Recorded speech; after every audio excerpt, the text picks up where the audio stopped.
even after we got out of our first appointment, I told my mom, I was like, yeah, I like him better than the other guys. Like, I definitely, he's a lot nicer. He was just really great at taking us through what would happen. He was very realistic about the pros and the cons and the, what the actual surgery would be like. And, it's going to be really hard the first couple weeks. And then you'll be about at this point at week 2 and this point at week 3. And he was pretty much right on as we went through the experience. And he said, it doesn't feel like it now, but for you guys, this will be a blip in her road. And in a couple of years, you won't even really think about it very often. And he said, that's why I do what I do.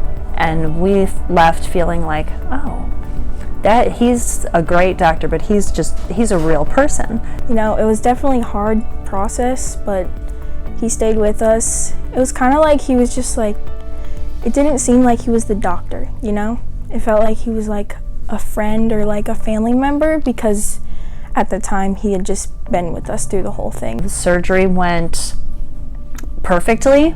Her recovery went very well. And, again, we were struck as we were in the hospital, as we're getting her settled in and stuff. The doctor came in and he's checking on us, and he said, hey, let me give you my cell number. And I was like, what?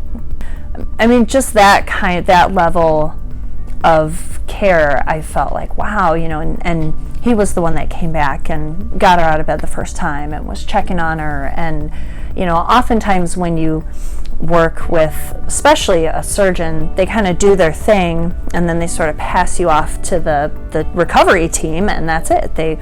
You don't really see them again till like your 3-month checkup, but that's just not how he is. So it was really not that I would ever wish for it for anyone, not that I hope to ever have to have any of my kids ever do anything like it again, but it was the best situation I think it could have been because of Dr. Rahman. And the outcome was exactly what we had hoped for.